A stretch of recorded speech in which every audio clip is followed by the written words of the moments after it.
Hello friends, स्वागत है आप सभी का हमारे channel Uttarakhand GK tricks UGT पर। दोस्तों, आज हम डिस्कस करने वाले हैं यहाँ पर उत्तराखंड मॉडल पेपर नंबर 19।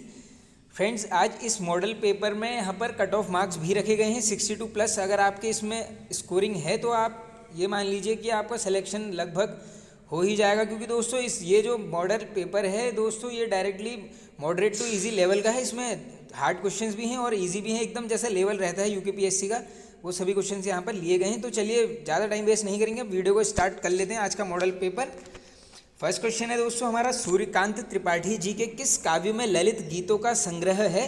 तो दोस्तों ये क्वेश्चन ऑलरेडी हिंदी में बनता है काफ़ी बार, तो इसका करेक्ट आंसर हो जाएगा आपका ऑप्शन नंबर बी, ये है गीतिका। अब देखिए दोस्तों, जो ये निराला जी हैं इनसे क्वेश्चंस बनते हैं हिंदी में। तो देखिए, सबसे पहले तो एक क्वेश्चन डायरेक्टली बन जाता है, इनका जन्म किस वर्ष हुआ, तो आंसर करके आना आप 1899। दोस्तों देखिए, एकदम स्किप मत कीजिए, सारे क्वेश्चंस को देखना। आज मॉडल पेपर में पूरे डिटेल में सब फैक्ट्स को मैं बताऊंगा 100 के 100 क्वेश्चंस में, इसलिए आप आराम से देखिए। कहीं टाइम कहीं जा नहीं रहा है दोस्तों, बस ज़्यादा नहीं 50 मिनट्स का ये वीडियो होने वाला है, तो आप आराम से एकदम देखिए इसको। तो आगे चलते हैं, हम स्टार्ट करते हैं। सबसे पहले देख लीजिए दोस्तों, निराला जी का जन्म ये होता है 1899। और दोस्तों देखो, एक ये हो गई गीतिका, ये किसके द्वारा रचित है, यह है सूर्यकांत त्रिपाठी जी के द्वारा। और ये परिमल भी है, कुकुरमुत्ता भी है, अनामिका, ये सब किसकी हैं, इन्हीं की रचनाएं हैं। और जो एक एक्स्ट्रा काफ़ी बार पूछी जाती है दोस्तों, आप सभी को ध्यान आ रहा होगा, जूही की कली, ये भी आप नोट करते जाइए दोस्तों। एक नोटबुक ले लो, लिखते जाना, मैं आज एक्स्ट्रा फैक्ट्स बताते जाऊंगा आपको। एक हो गई जूही की कली, एक है दोस्तों बेला, ये भी काफ़ी बार रिपीटेड रहती है इनसे, बेला, जूही की कली। और एक और है दोस्तों नए पत्ते। अब देखो दोस्तों, बस ये ध्यान रख लो, बेल का पत्ता, इस टाइप से आप बस रिलेट करते हुए चलना, नया पत्ता भी इन्हीं की है। और एक और है दोस्तों आराधना, आराधना किसकी है, वो भी निराला जी की है। और एक लास्ट है अर्चना, ये सभी पूछी जाती हैं, ये भी रट लेना। मैंने सभी आपको बता दी, एक बार और मैं बता देता हूँ, इसको रट लेना बस आप। जूही की कली, और ये जो चारों लिखे हैं ये तो इन्हीं की हैं दोस्तों, साथ ही एक जूही की कली, नए पत्ते, बेला, आराधना और अर्चना, ये सब किसके द्वारा रचित हैं, ये है निराला जी के द्वारा। चलिए चलते हैं आगे नेक्स्ट। बचपन में अंबर नाम से कविताएं कौन लिखते थे, इंपॉर्टेंट क्वेश्चन है दोस्तों। ये लिखते थे यहाँ पर पीताम्बर दत्त बर्थवाल जी। अब देखिए दोस्तों, इनसे क्या क्या क्वेश्चन बन सकते हैं या फिर बनते हैं। सबसे पहला नंबर 1 पूछ लेते हैं, जन्म लिख के आओगे 1901, कहाँ होता है, सभी को पता होगा दोस्तों, गढ़वाल में होता है। और दोस्तों एक क्वेश्चन बनता है कि इनके गांव का नाम भी पूछ लेते हैं, जैसे आप सभी को पता होगा, जैसे आजकल बनते हैं क्वेश्चन कि भैया इनके गांव का नाम बताओ, डायरेक्टली 4 नाम दे देते। तो बर्थवाल जी के गांव का नाम था दोस्तों पाली गांव, पौड़ी में पड़ता है पाली गांव, ये नाम रटो, पाली गांव। और दोस्तों अब देखिए इनसे और क्या क्या क्वेश्चन बनते हैं। एक क्वेश्चन ये बनता है कि हिंदी डीलिट की उपाधि सर्वप्रथम धारण करने वाले, हिंदी डीलिट, आंसर हो जाएगा पीताम्बर दत्त बर्थवाल जी। और दोस्तों अन्य रचनाओं में आप बोल सकते हैं कि गोरखवाणी है, एक रामानंद है, ये सभी इन्हीं के द्वारा यहाँ पर रचित हैं। चलिए चलते हैं आगे नेक्स्ट। गरीबों की सहायता करो, गरीब शब्द क्या है। अब दोस्तों ये बताना है हमने डायरेक्टली कि गरीब कैसा शब्द है, तो ये हो जाएगा दोस्तों एक जातिवाचक संज्ञा शब्द है दोस्तों, ये क्या है, गरीब। अब देखिए दोस्तों और क्या क्या आते हैं इसमें, देखो अब आप एकदम क्लियर कर लेना इसको। यहाँ पर देखिए, जैसे लड़का हो गया, लड़की हो गई, पशु, ये सब किस में आएंगे दोस्तों, ये एक जाति का बोध करा रही है, तो डायरेक्टली ये हो जाएंगे एक जातिवाचक संज्ञा। भाव में क्या क्या आ सकता है, देखो दोस्तों, घृणा आ सकती है, प्रेम, ये सब किस में आ जाएंगे, ये आपके भाव में आ जाएगा। चलिए अब चलते हैं आगे नेक्स्ट क्वेश्चन की तरफ। मिठास, ये सब भी जब भी आएगा एग्जाम्पल हमेशा आंसर करके आना, भाव। आगे चलते हैं। मृषण का विलोम है। अब देखिए दोस्तों, इन सब में जो है यहाँ पर मृषण का विलोम हो जाएगा ऑप्शन नंबर डी, ये हो जाएगा रुक्ष। एकदम इंपॉर्टेंट है क्वेश्चन, याद कर लीजिए। आगे चलते हैं। यह अच्छा घोड़ा है, इस वाक्य में यह क्या है। अब ये बताना है दोस्तों हमने, ये जो लिखा हुआ है यह, ये है क्या, तो ये क्या है दोस्तों, ये है एक सार्वनामिक विशेषण। अब देखो दोस्तों, सार्वनामिक विशेषण के उदाहरण, जैसे कभी भी अगर यह, वह, ऐसा वैसा, जब भी ऐसा वैसा इस टाइप का आएगा तो हमेशा आंसर क्या हो जाएगा, सर्वनामिक विशेषण। चलिए चलते हैं आगे नेक्स्ट क्वेश्चन की तरफ। चलिए आगे चलते हैं फ्रेंड्स। निम्न में कौन मछली का पर्यायवाची नहीं है। अब दोस्तों क्वेश्चन आराम से पढ़िए, बिल्कुल ये पूछा गया है नहीं है, तो देखिए इसमें झस है, सफरी भी है, मीन भी है, यानी ये जो अड़ब लिखा है ये नहीं है। अब दोस्तों पता होना चाहिए किसका है, तो आंसर करके आना, अगर पूछ लेंगे तो ये होता है समुद्र का। चलिए आगे चलते हैं, आगे चलते हैं नेक्स्ट। निम्नलिखित में कौन सा शब्द विशेष्य है, तो दोस्तों इन चारों में यहाँ पर हो जाएगा विषाद, ऑप्शन नंबर सी एकदम करेक्ट। आगे चलते हैं। जो रहीम गति दीप की, कुल कपूत गति सोए, प्रयुक्त पंक्ति में कौन सा अलंकार है। अब दोस्तों इसमें बताना है अलंकार, एक क्वेश्चन ऑलरेडी बनता है, तो दोस्तों इसमें क्या हो जाएगा, यहाँ पर श्लेष अलंकार होने वाला है। अब देखिए दोस्तों, श्लेष अलंकार है, अनुप्रास है, यमक, वक्रोकृत। इसमें देखिए अब मैं थोड़ा सा एग्जाम्पल से आपको बता देता हूँ। यमक में कभी भी देख लेना जब आप एक शब्द 2 बार रिपीट हो रहा हो लेकिन अर्थ अलग, जैसे एक एग्जाम्पल होता है इसका काफ़ी प्रसिद्ध है, वो कनक कनक थे 100 गुनी वाला। ये किसका होता है? ये होता है यमक अलंकार। जब भी ऐसा मिलेगा आपको 2 शब्द एक जैसे होंगे लेकिन अर्थ अलग, तब करके आओगे यमक। और दोस्तों श्लेष तो हमने देख लिया है। और एक होता है अनुप्रास। अनुप्रास में क्या होता है दोस्तों, इसमें वर्णों की आवृत्ति होती है। जैसे कहीं पर क होगा तो वो काफ़ी बार रिपीट हो जाएगा, ग होगा वो भी काफ़ी बार रिपीट हो जाएगा। जब भी ऐसा सिस्टम मिलेगा तो क्या हो जाएगा, हमेशा अनुप्रास अलंकार। और दोस्तों ये जो वक्रोकृत अलंकार है, इसमें देख आप ये डिसाइड कर लीजिए, इसमें मतलब जब भी कोई एग्जाम्पल जैसे पंक्तियाँ हैं, अगर आपको लगेगा कि भैया हमें बनाया जा रहा है बेवकूफ़, यहाँ पर क्या बनाया जा रहा है, बेवकूफ़, तो वो हमेशा हो जाएगा वक्रोकृत अलंकार। मैंने तो इसको ऐसे ही रटा था। इन अ सेंस आप बोल सकते हैं कि एक इसका डायरेक्टली उदाहरण होता है, कबूतर को पूछते हैं अपर कहाँ है, इस टाइप का एक पंक्ति है, वो हो जाती है हमेशा वक्रोकृत। यानी दोस्तों डायरेक्टली ये कहने का मतलब है कि जो एक ऐसा पंक्ति होगी जो एकदम डिफरेंट लगेगी आपको कि बात कुछ हो रही है लेकिन लिखा कुछ जा रहा है, तो हमेशा आंसर क्या हो जाएगा, वक्रोकृत अलंकार। चलिए चलते हैं आगे। निम्न में से कौन सा संस्कृत उपसर्ग नहीं है? तो दोस्तों नहीं में करेक्ट आंसर हो जाएगा। ये जो पर है ये यहाँ पर संस्कृत का उपसर्ग नहीं है। चलिए चलते हैं आगे। ज्ञानोदय में प्रयुक्त संधि है, तो इसमें हो जाएगी दोस्तों, ये होगी आपके option number A correct answer, स्वर संधि। चलिए आगे चलते हैं दोस्तों। अब ये देखिए विसर्ग संधि में हमेशा आपको इस टाइप के मिल जाएंगे उदाहरण में, जब भी ये 2 डॉट मिलेंगे ये हो जाती है विसर्ग संधि। और ये व्यंजन वाले में जैसे मान लो कब है, जब जहाँ पर भी आपको इस टाइप की नीचे से मात्रा मिल जाएगी वो हमेशा व्यंजन संधि का उदाहरण होगा। चलिए आगे चलते हैं। हिमालय की उत्तुंग चोटियाँ हमें बुलाती हैं। अब दोस्तों इसमें डायरेक्टली ये पूछ ले रहे हैं कि इसको किस प्रकार से लिखा जाएगा, तो ये लिखा जाता है उत्तुंग, इस टाइप से, ऑप्शन नंबर सी करेक्ट। आगे चलते हैं। किसी ना किसी तरह में कौन सा पदबंध है? अब दोस्तों पदबंध से भी क्वेश्चंस बनते हैं, अब तो करेक्ट आंसर इसका नोट कर लीजिए, ऑप्शन नंबर बी, ये हो जाएगा क्रिया विशेषण पदबंध। चलिए आगे चलते हैं नेक्स्ट। जिन क्रियाओं से कुछ दिए जाने का बोध हो तो वहाँ कौन सा कारक होता है? अब देख लो दोस्तों, ये तो आप वर्डिंग से ही पकड़ लेंगे, कुछ दिए जाने का बोध हो रहा है, इसका मतलब यहाँ पर क्या हो जाएगा, संप्रदान। अब देखो दोस्तों कैसे होते हैं, इसमें कर्ता का होता है, कर्ता के केस में जहाँ पे नया आएगा वो हो जाएगा कर्ता। कर्ता ने कर्म के केस में हमेशा को लगा होगा वाक्य में, और करण से सभी को पता होगा से वाला होता है। और ये आपादान में 200 को के लिए इस टाइप के जो भी होंगे यहाँ पर आपके ये आ जाएंगे आपादान में। चलिए आगे चलते हैं हम नेक्स्ट। उद्गम की दृष्टि से अमीर है। अब दोस्तों बताना है किस टाइप का ये शब्द है, तो इसका करेक्ट आंसर हो जाएगा ऑप्शन नंबर ए, ये है एक विदेशज शब्द। आगे चलते हैं। अब दोस्तों तत्सम सभी को पता होगा, जो संस्कृत से एज इट इज़ लिए गए हैं शब्द उन्हें बोलते हैं तत्सम।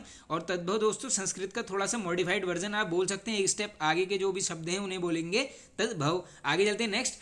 भला मैं क्या कर सकता हूँ, वाक्य में भला है। अब दोस्तों बताना है जो भला लिखा हुआ है ये है क्या इस पूरे शब्द में, तो ये है दोस्तों अव्यय, यानी ऑप्शन नंबर सी करेक्ट होने वाला है। आगे चलते हैं। ई स्वर में के उच्चारण में जीभ का कौन सा भाग आवश्यक है? तो दोस्तों ये तो आप जब एग्जाम में अगर इस टाइप का क्वेश्चन आएगा उच्चारण वाला, तो खुद ही उच्चारण करके इसका आंसर आप निकाल लेंगे। ये लगती है हमारी अग्रभाग, यानी ऑप्शन नंबर बी करेक्ट। आगे चलते हैं। नेक्स्ट क्वेश्चन है दोस्तों, वह अपनी कक्षा का सबसे प्रतिभाशाली छात्र है। उपयुक्त वाक्य का बिना अर्थ बदले निम्नलिखित में कौन सा नकारात्मक वाक्य उपयुक्त होगा? अब दोस्तों डायरेक्टली ये बोला जा रहा है, जो ये वाक्य दिया है इसी का दोस्तों अगर हम अर्थ बदलें, और नकारात्मकता वाक्य बनाना है दोस्तों हमने डायरेक्टली, लेकिन इसका अर्थ नहीं बदलना चाहिए, तो देखिए इसमें कौन सा होगा, उसके समान अपनी कक्षा में कोई प्रतिभाशाली छात्र नहीं है। यानी दोस्तों देख लो एक नकारात्मकता की फीलिंग आ रही है कि भैया ये बात कर रहे हैं कि सिर्फ उसके समान एक ही को एकदम वरीयता दे रहे हैं, तो उस टाइप से ये आपका ऑप्शन नंबर करेक्ट होने वाला है। आगे चलते हैं। अब तुच्छ मनुष्य की मित्रता शीघ्र ही समाप्त हो जाती है का अर्थ है। अब दोस्तों ये बताना है हमने इस मुहावरे का अर्थ क्या हो जाएगा, तो ये हो जाएगा ऑप्शन नंबर ए, ओछे की प्रति बालू की भीति। एकदम रट लो, ये पूछा जा सकता है, इस टाइप का इंपॉर्टेंट लग रहा है एकदम। आगे चलते हैं।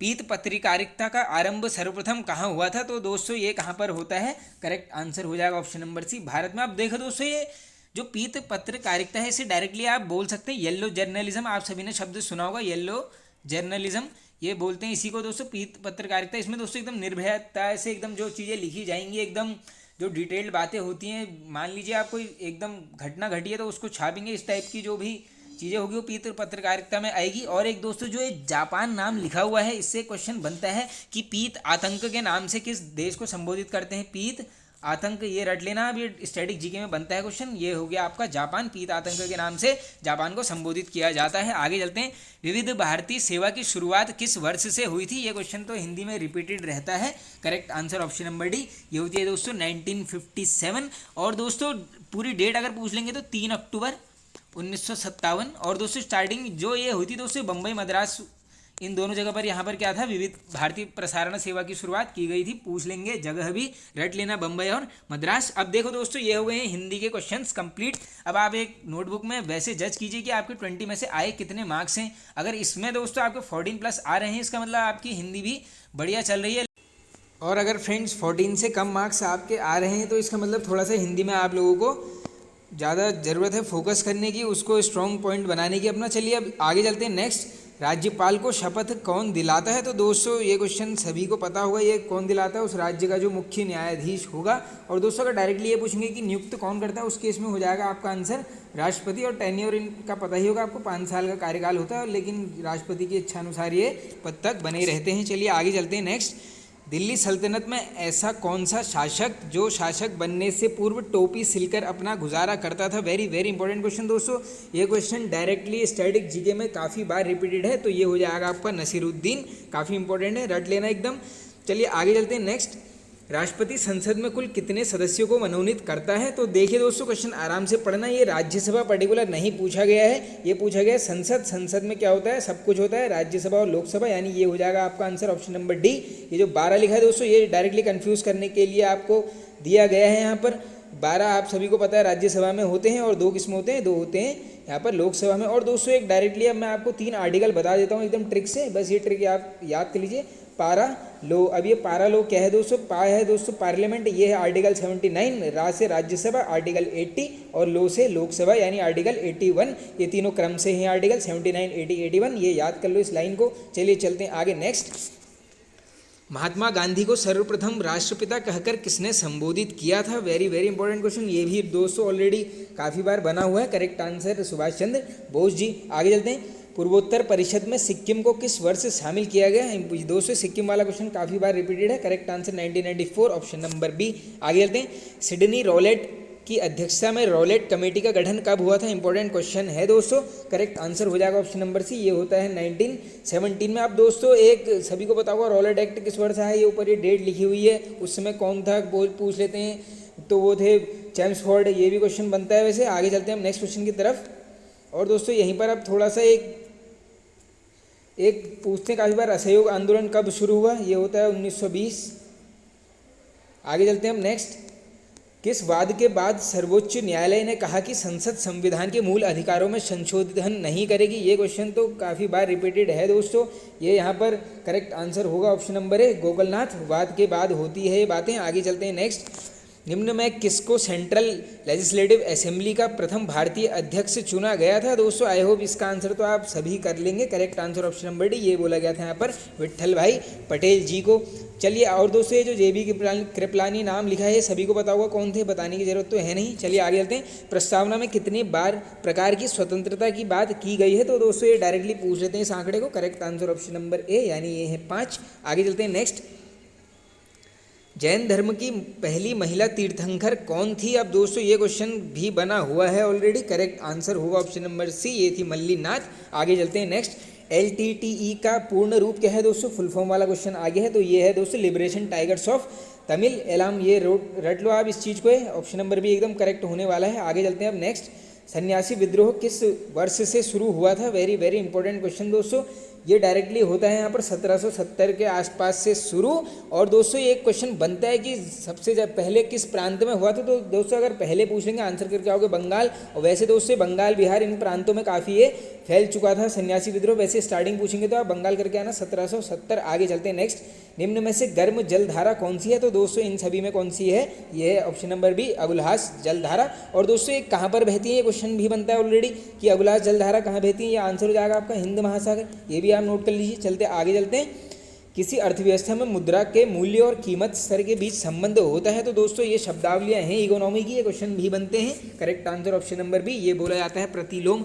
अब देखिए दोस्तों एक मैंने सीरीज स्टार्ट की थी यहाँ पर सामान्य ज्ञान 1 लाइनर की, जिसमें हम डेली 30 क्वेश्चंस को डिस्कस कर रहे थे। बस बात वही है दोस्तों, थोड़ा सा सपोर्ट कम मिल रहा था तो उस सीरीज़ को शायद 12 वीडियोस अपलोड की हुई हैं, प्लेलिस्ट में देख लेना आप। सामान्य ज्ञान वन लाइनर की प्लेलिस्ट में काफ़ी क्वेश्चंस कराए गए हैं, सब history, geography, polity, economy mix करके दोस्तों एक वीडियो डेली अपलोड होती थी, 5 मिनट्स की होती है बस वो वीडियो दोस्तों। अगर आप बोलेंगे तो आप कमेंट करके बता देना, आप उस सीरीज़ को भी हम स्टार्ट कर लेंगे। चलिए आगे चलते हैं। नेक्स्ट, किस देश के भूतपूर्व राष्ट्रपति के नाम पर रेमन मैग्सेसे पुरस्कार दिया जाता है? तो दोस्तों ये क्वेश्चन तो काफ़ी बार रिपीट होता है और आई होप सभी को पता होगा। इंडोनेशिया नहीं, थाईलैंड नहीं, मलेशिया नहीं, तो है कौन सा? ये है फिलीपींस। ये भी रट लो आप, फिलीपींस। अब दोस्तों देखो, रेमन मैग्सेसे का डायरेक्टली स्टार्टिंग ईयर भी पूछा जाता है। अगर पूछ लेंगे कब, किस वर्ष से इसकी स्टार्टिंग हुई, तब आंसर करके आओगे 1957। और दोस्तों वैसे तो ये ओवरऑल 5 फील्ड में दिया जाता है, लेकिन मुख्य पूछ लेते हैं तो ये हो जाता है पत्रकारिता। और सबसे पहला अगर पूछ लेंगे भारतीय कौन थे, ये क्वेश्चन भी बनता है। प्रथम भारतीय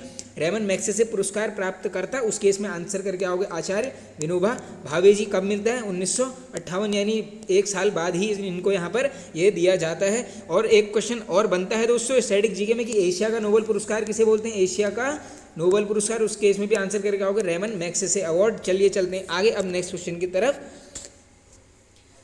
और दोस्तों अब नोबेल की बात आ ही गई है तो थोड़ा सा नोबेल पुरस्कार के बारे में आपको बता देता हूँ। स्टार्टिंग पूछ लेते हैं कहाँ से हुई थी, आंसर करोगे स्वीडन, और पूछ लेंगे किस वर्ष? 1901। ये डेट भी रट लो एकदम, ये पूछी जाती है ऑलरेडी। नोबेल पुरस्कार की शुरुआत 1901, और कहाँ से? तो हो जाएगा आंसर आपका स्वीडन। चलिए अब चलते हैं दोस्तों आगे नेक्स्ट क्वेश्चन की तरफ। रानी लक्ष्मीबाई बांध किस नदी में है? तो ये हो जाएगा दोस्तों आपका ऑप्शन नंबर बी। ये काफ़ी बार पूछा जाता है। बेतवा कहाँ है ये दोस्तों? ये पड़ता है आपका उत्तर प्रदेश राज्य में। चलिए आगे चलते हैं अब नेक्स्ट क्वेश्चन की तरफ। नेक्स्ट क्वेश्चन है फ्रेंड्स हमारा, भारत का सबसे बड़ा बायोस्फीयर रिजर्व कौन सा है? तो दोस्तों ये तो आप ऑप्शन से ही बता देंगे। ऑप्शन नंबर डी एकदम सही हो जाएगा। कच्छ की खाड़ी, कच्छ का लिटिल रन बोला जाता है। अब देखिए दोस्तों, सबसे बड़ा यह है। अब लेकिन थोड़ा सा सबसे पुराने छोटे की अगर बात करेंगे तो आपका आंसर हो जाएगा नौग्रेक। ये भी पूछा जाता है काफ़ी बार, बायोस्फीयर रिजर्व। अब चलते हैं आगे नेक्स्ट क्वेश्चन की तरफ।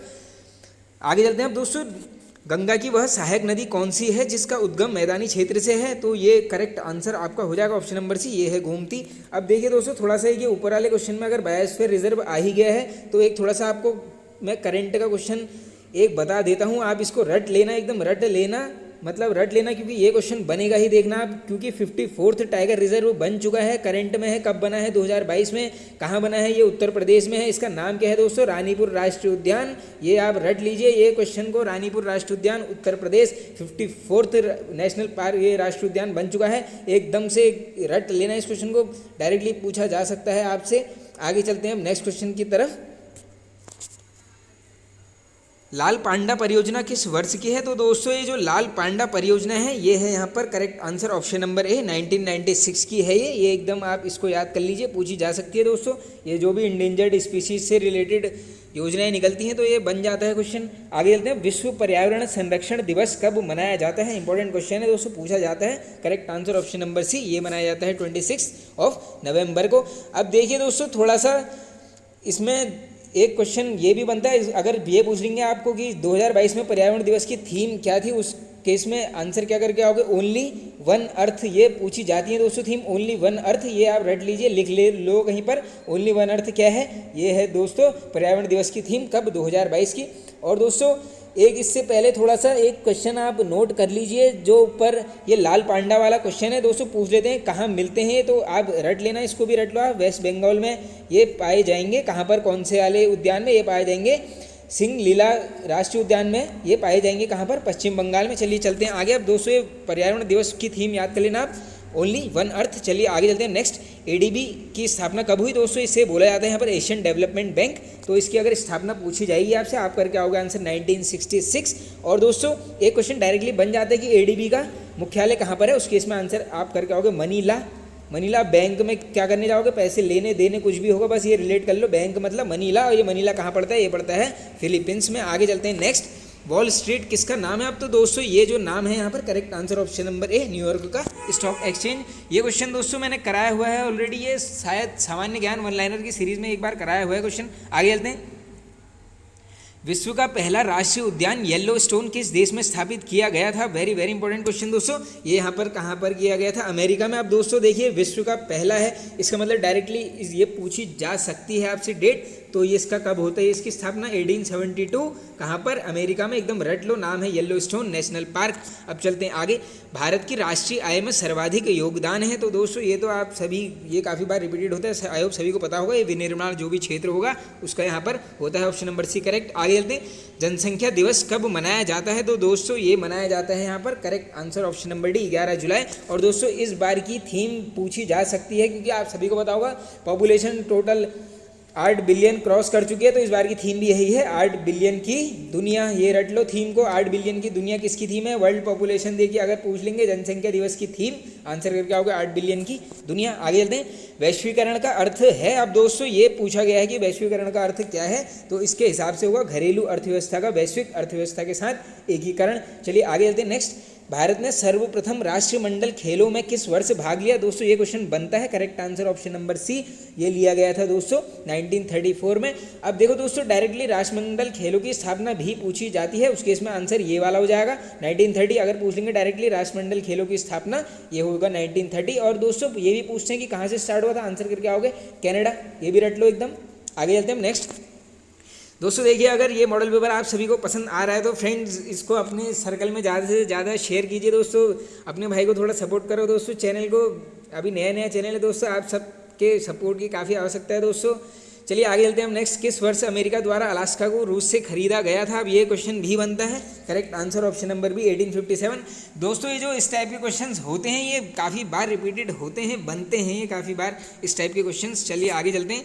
भारतीय हीरा संस्थान कहाँ स्थित है, तो ये है दोस्तों ऑप्शन नंबर डी करेक्ट एकदम, ये है कहाँ पर, सूरत में। आगे चलते हैं नेक्स्ट। निम्न में से कौन सा इनपुट डिवाइस नहीं है, अब देखिए दोस्तों इस क्वेश्चन को तो आप वैसे ही बना लोगे, देखो लाइट पेन है, माउस है, सभी को पता है, जॉयस्टिक भी है, प्रोजेक्टर, ये देख के ही आप बता देते कि ये इनपुट डिवाइस नहीं है। आगे चलते हैं। कंप्यूटर में स्नोबॉल किसका उदाहरण है, अब दोस्तों देखो स्नोबॉल डायरेक्टली अगर किसी को इसकी फुल फॉर्म पता है तो वो सीधे किसके तरफ जाएगा, भाषा यानी लैंग्वेज, उच्च स्तरीय भाषा है ये। और दोस्तों इसकी फुल फॉर्म भी पूछी जाती है, ये लिख लीजिए, मैं लिख देता हूँ यहाँ पे, string oriented and symbolic language, ये रट लो आप, string oriented and symbolic language, ये फुल फॉर्म है स्नो बॉल की। आगे चलते हैं। VoIP का पूर्ण रूप क्या है, अब दोस्तों डायरेक्टली ये क्या पूछ लिया है फुल फॉर्म, तो ये हो जाएगी आपकी voice over IP।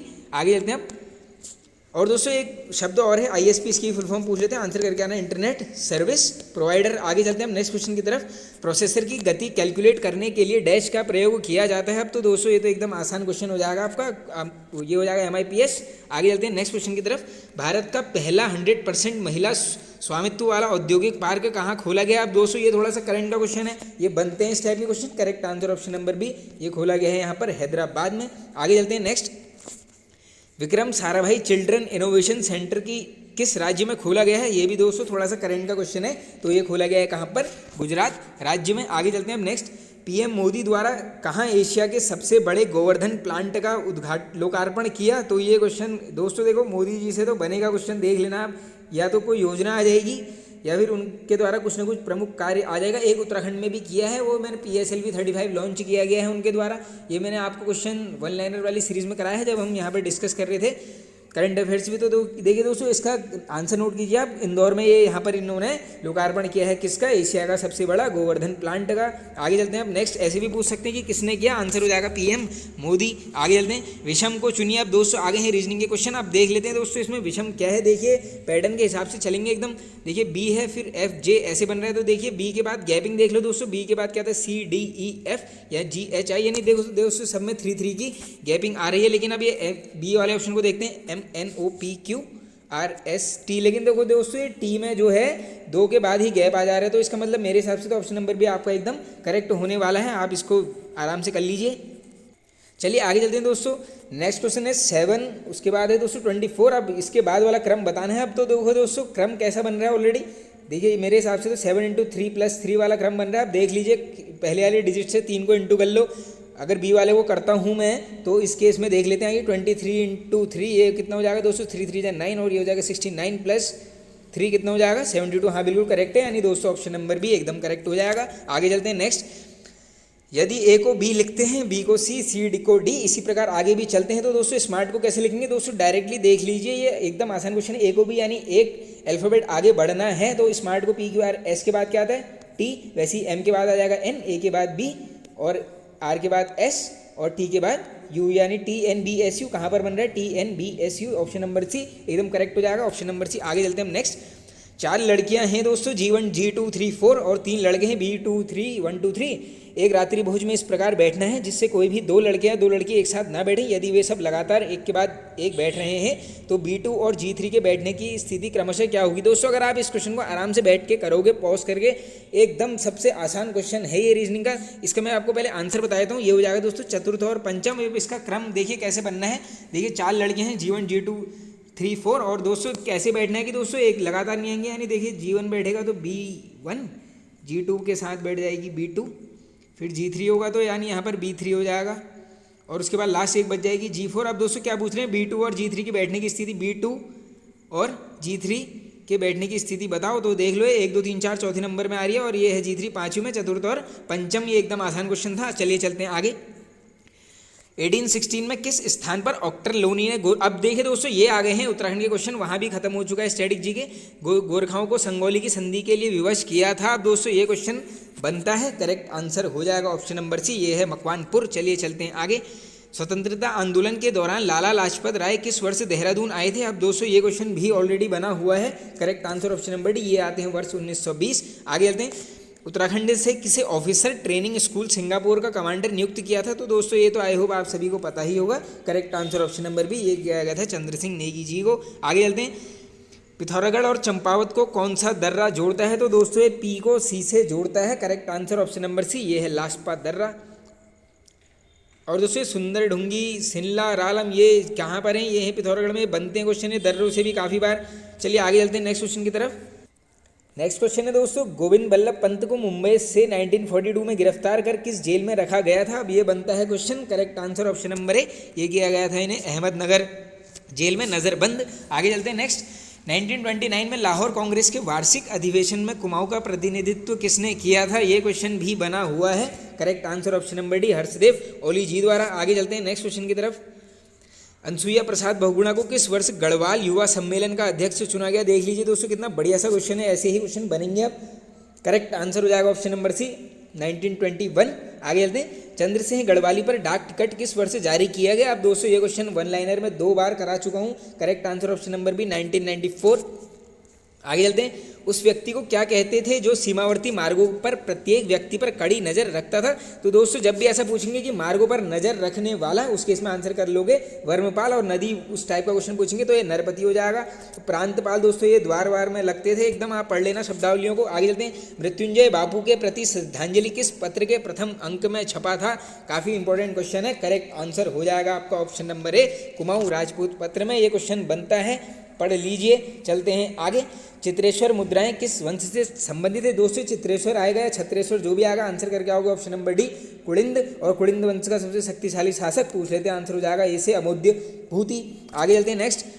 Azad Hind फौज के सैनिकों उत्तराखंड किस वर्ष आए थे? अब दोस्तों डायरेक्टली ये पूछ ले रहे हैं कि आज़ाद हिंद फौज के सैनिक उत्तराखंड किस वर्ष आए थे? ये क्वेश्चन भी वन लाइनर में कराया हुआ है, correct answer option number C, 1946। आगे चलते हैं। गोरखा रेजिमेंट द्वारा डुरंड कप कितनी बार जीता गया है? अब दोस्तों देखो कितना बढ़िया सा क्वेश्चन है। वैसे तो डुरंड कप स्ट्रेटेजी में पूछते किससे रिलेटेड है, ये है फुटबॉल। अब ये पूछा गया कि गोरखा रेजिमेंट ने कितनी बार जीता है, आंसर हो जाएगा यहाँ पर 2 बार, यानी ऑप्शन नंबर डी, करेक्ट। आगे चलते हैं नेक्स्ट।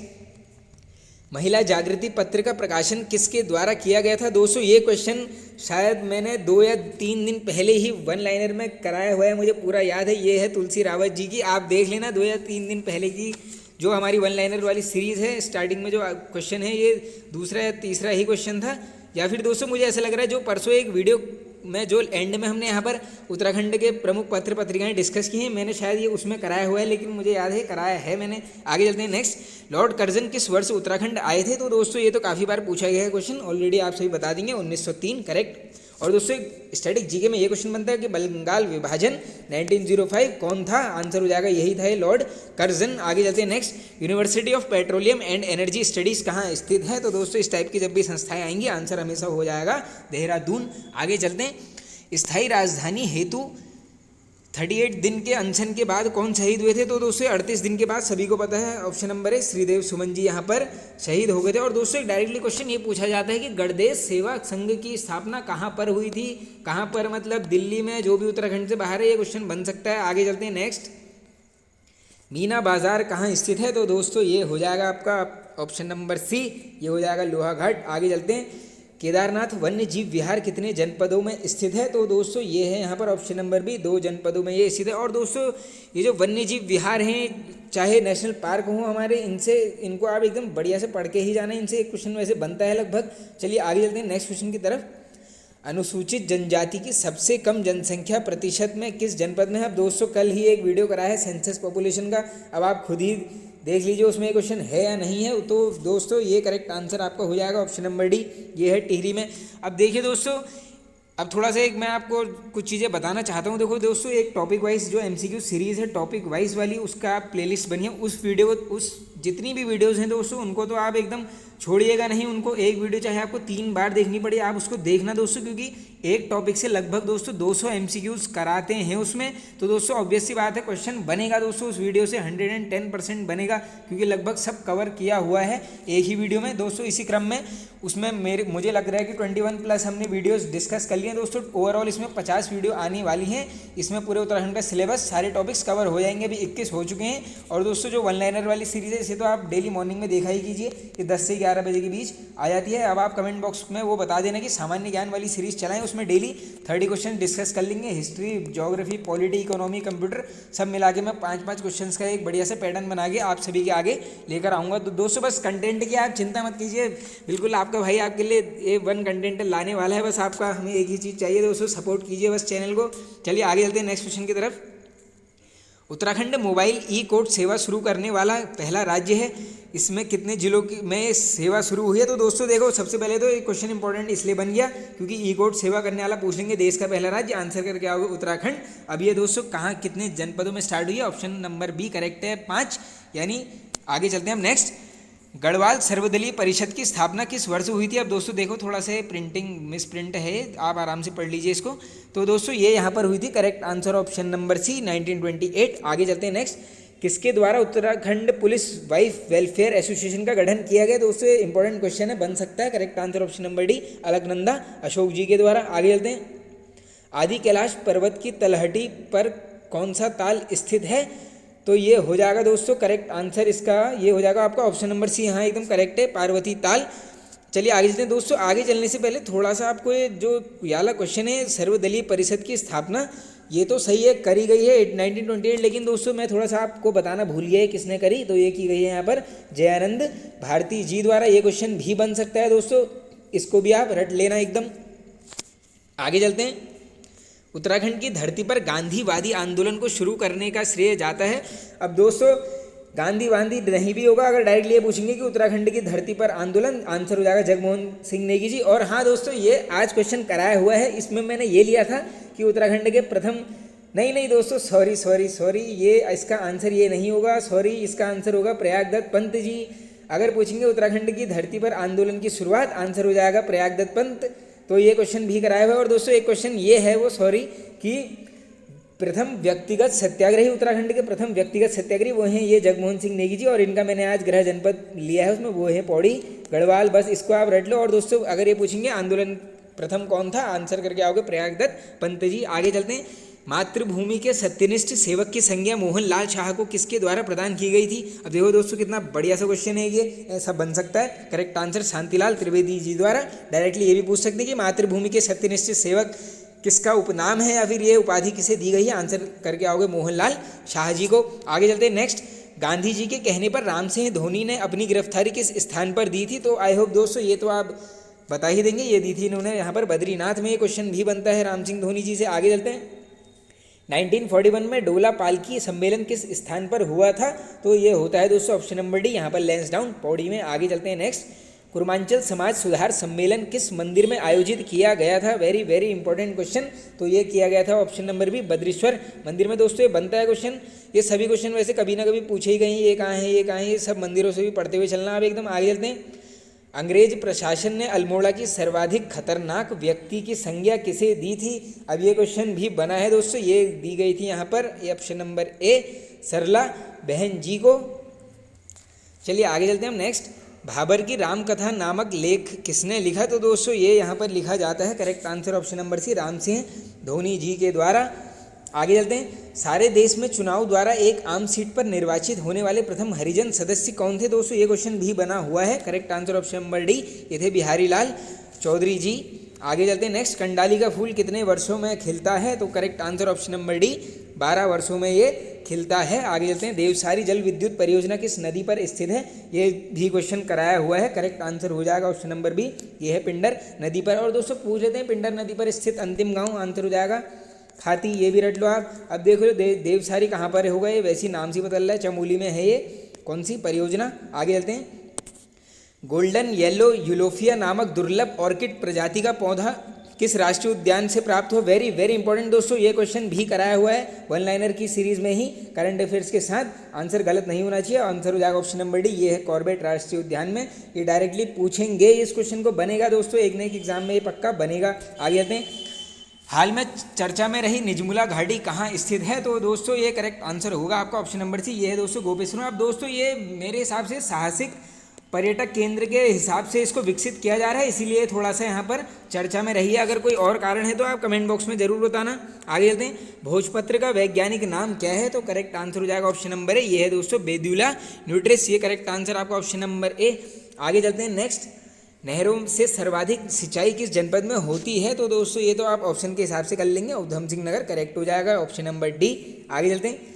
किलपुरी किसका प्राचीन नाम है? तो दोस्तों ये जो किलपुरी है option number C correct Ramnagar का। और दोस्तों एक क्वेश्चन ये त्यूनी का भी पूछ सकते हैं, गुदिया खटल, ये मैंने करा दिया है क्वेश्चन, गुदिया खटल किसका प्राचीन नाम है? ये है त्यूनी का, और ये रामनगर है, किलपुरी भी कराया हुआ है। और फ्रेंड्स आज का है अब लास्ट क्वेश्चन।